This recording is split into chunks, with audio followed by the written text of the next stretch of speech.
Let us pray in the name of the Father, and of the Son, and of the Holy Spirit. Amen.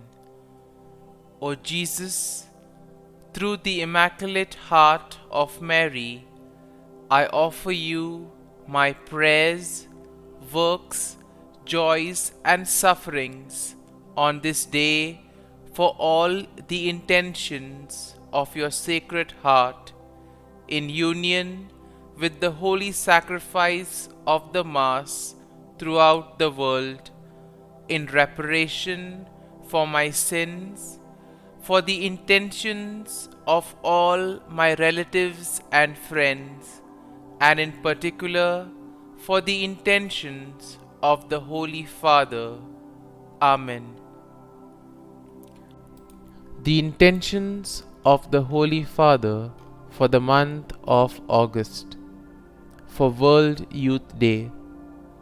We pray the World Youth Day in Lisbon will help young people to live and witness the gospel in their own lives. Our Father, who art in heaven, hallowed be thy name. Thy kingdom come, thy will be done, on earth as it is in heaven. Give us this day our daily bread, and forgive us our trespasses, as we forgive those who trespass against us. And lead us not into temptation, but deliver us from evil. Amen. Hail Mary, full of grace, the Lord is with you. Blessed are you amongst women, and blessed is the fruit of thy womb, Jesus. Holy Mary, Mother of God, pray for us sinners, now and at the hour of our death. Amen. Glory be to the Father, and to the Son, and to the Holy Spirit, as it was in the beginning, is now, and ever shall be, world without end. Amen. My dear friends, as we enter in the presence of the Lord, as we begin this new day, let us take a few moments to thank the Lord for all that He has done for us. We see that right from the time of our birth till now, there have been many instances or events where the Lord has worked wonders in our lives. He has guided us, He has protected us, He has shown us the way, helped us to overcome challenges and difficulties. And in this way, we can identify Him guiding us all through our lives. But there are occasions wherein we find it difficult to recognize His presence among us. We find it difficult to identify the blessings and the graces. And here we see that it is in these occasions that we need to specially ask the Lord to give us the grace that we may be able to identify those graces, those blessings in our lives. And therefore we see that the first thing to do is to be grateful to the Lord for all that He has done. And therefore, as we begin today's morning prayer, let us begin on this note of gratitude. Let us ask the Lord to help us identify His presence in our lives. And therefore, let us begin by thanking the Lord for all the things that He has done for us. Lord, we thank You for the gift of life. We thank You for giving us talents, opportunities, and various gifts that enable us to become better persons, and also that enable us to reach out to others and make a difference in the lives of others. Lord, we also want to thank You for the gift of our family members, friends, relatives, near and dear ones, and all those who play a very important role in our lives. We see that it is these people who have been instrumental in making us who we are. They are the ones who have devoted their time, energy, and effort. And as a result of it, they have molded us and they have made us better individuals. So today, Lord, in a very special way, we ask you to bless all their endeavors and give them all the graces that they may require in life. We also thank you, Lord, for giving us the gift of this day, a day that would help us in many ways to appreciate the good things that you have done for us, a day wherein we may complete some thing that was left behind, or a day that may present to us various challenges. Whatever be the situation, Lord, we ask you to be with us and guide us. Allow us to be led by you. Lord, we also thank you for the opportunities, for the experiences that you have given us in life. There have been many experiences wherein we have enjoyed, and these are the experiences that we want to cherish in life. But at the same time, there have also been those experiences and those moments wherein we have found it difficult to accept them. These are the experiences that have been learning experiences. They have taught us a lot in life. Though they may have been hard, bitter, but still they have given us a valuable lesson. They have made us stronger. And therefore, Lord, we also thank you for those moments which have helped us to become strong, which have helped us to become better individuals. And Lord, we also thank you for giving us opportunities to reach out to others, to make use of our talents. And thus, Lord, we ask you to be with us, guide us throughout this day. Lord, allow us to be led by you, so that whatever we do, our actions, our words, may reflect your love, joy, and mercy to the world around us. Help us to become your instruments, so that you may work in and through us. And therefore now, my dear friends, let us all close our eyes at this moment and let us praise the Lord that He has woken us up in this morning. We thank Him for the good health that He has given us, for the good night's rest. We thank Him for keeping us safe and sound, for protecting us from all danger, from all harm. He has kept us in His love, and at every moment we see that His gaze is upon us. He never abandons us. He is always there, guiding us, protecting us, showing us the right path. He loves us. And for all this, let us praise Him, let us thank Him, and let us glorify Him. Lord, as we offer you this day, we ask you that you be with us. Help us to make the right decisions. Help us to do the right things, so that we too may become worthy instruments, that we may be worthy workers in your vineyard. And therefore, my dear friends, let this day be a day of joy and blessings in the name of our Lord Jesus Christ. We shall now reflect and meditate on Psalm 64. As usual, we shall have a general overview of the psalm, and then we shall take a look at the psalm in detail. And therefore, when we look at Psalm 64, we see that it is a psalm of David that addresses the theme of protection from enemies and assurance of God's justice. And therefore, we see that the psalm can be divided into three main sections. Now, the first section is basically a plea for God's intervention against wicked enemies. And this is something that we'll find in verses 1 to 6. The second section of the psalm, verses 7 to 9, will speak of declaration of God's judgment and the righteous rejoicing in His works. Therefore, the final section, verse 10, is a final affirmation of trust in God's care. And therefore, let's take a look at each of these verses in detail. Now, verses 1 to 6 go like this. Hear my voice, O God, in my meditation. Preserve my life from fear of the enemy. Hide me from the secret plots of the wicked, from the rebellion and the workers of iniquity, who sharpen their tongue like a sword and bend their bows to shoot their arrows.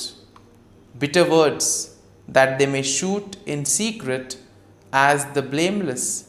Suddenly they shoot at him and do not fear. They encourage themselves in an evil manner. They talk of laying snares secretly. And here we see that David begins by addressing God, expressing his plea for protection and deliverance from his enemies. Here we see that David seeks refuge from the wicked individuals who in a way try to engage in secret plots, do things secretly, use their words as weapon to destroy others, to make havoc of their life. And we see that this is especially done against the innocent, against the blameless. And in today's world also we have so many instances wherein the innocent are being targeted, wherein the cruel, wicked people use various ways in order to take advantage of the innocent and the blameless. And therefore, David here describes the deceptive strategies that his enemies use, and also the wicked people, and also the confidence that these people have in their own plans. They are sure whatever they do will work.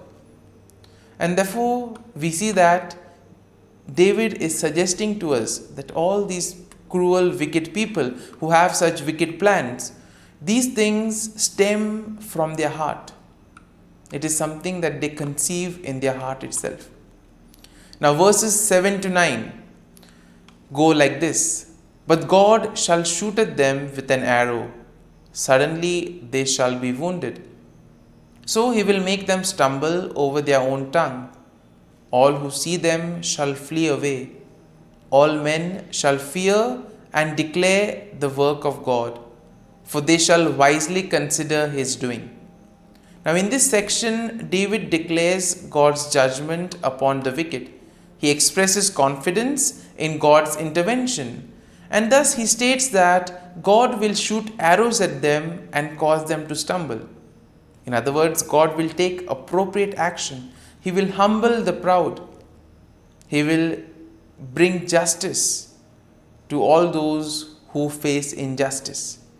And in this way, all the wicked, all those who do evil will be humbled. They will be brought down. And therefore, David envisions a scenario where the sight of God's judgment will invoke fear and will cause the people to recognize and proclaim the works of God. And therefore, the deeds of the wicked, though they are done in secret, all of that will be exposed. It will be brought to light. It will be out there in the open. And their plans will come to nothing. And therefore, all their plans will be destroyed. So therefore, David emphasizes the need to place faith and trust in the Lord. And finally, in verse 10, we have the conclusion of the psalm. And therefore, the verse goes like this. The righteous shall be glad in the Lord and trust in him. All the upright in the heart shall glory. Once again, a consolation for all those who have been facing difficulties in their lives, all those who have been victims of injustice. And therefore, the psalm concludes with an affirmation of trust and rejoicing among the righteous. Finally, justice will be served. The wicked will be punished. And therefore, here we see that David declares that the righteous will find gladness in the Lord and they will place their trust in God. The upright in heart will boast in the Lord and they will celebrate his faithfulness and justice. And therefore, overall, we see that Psalm 64 presents a plea for God's intervention against the wicked enemies, and it expresses confidence in his judgment. It also highlights the deceptive tactics of the wicked and their plans to harm the blameless. And therefore, the psalm assures the righteous people, that God will protect them, and all that they need to do is place their faith and trust in the Lord. It emphasizes the ultimate triumph of the righteousness and the recognition of God's works among His people. And therefore, the psalm will serve as a reminder that God sees and judges the actions of the wicked, and He provides security and justice for all those who do the will of God. Therefore, my dear friend, let us now spend a few moments reflecting on this psalm. There may have been many things that would have touched us. Could be a verse, could be a sentence, could be a thought or a word. Remain with it. Allow it to take root in you. In this way, we see that the psalm will really be meaningful to us, and will ultimately be able to draw fruit from it. And therefore, as we spend these few moments in silence, allow the word, allow the thought to take root in you. Let it become part of you, so that ultimately all your works, actions today will be able to radiate the love, peace and mercy of God. That you too will be able to praise the Lord in all your works, in all your dealings with others. And thus you will be a worthy instrument to work in the vineyard of the Lord.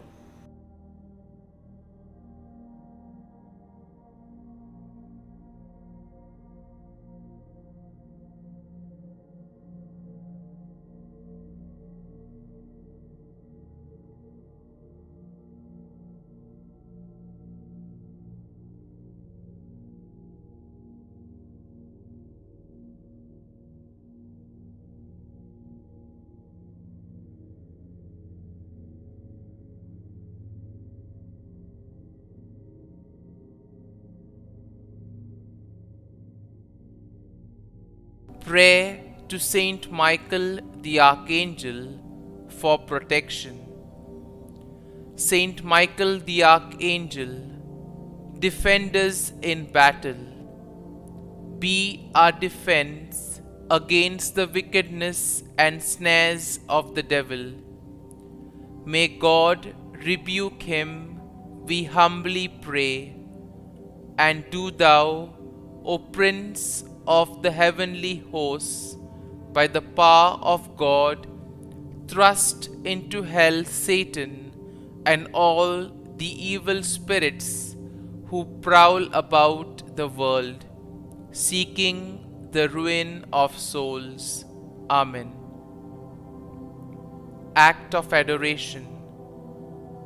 O Sacrament most holy, O Sacrament divine, all praise and all thanksgiving be every moment thine. Saint Gertrude Prayer for souls in purgatory. Eternal Father, I offer Thee the most precious blood of Thy divine Son, Jesus, in union with the masses said throughout the world today, for all the holy souls in purgatory, for sinners everywhere, for sinners in the universal church, those in my own home and within my family. Amen. May the divine assistance remain always with us, and may the souls of the faithful departed through the mercy of God rest in peace. Amen. Glory be to the Father, and to the Son, and to the Holy Spirit, as it was in the beginning, is now, and ever shall be, world without end. Amen.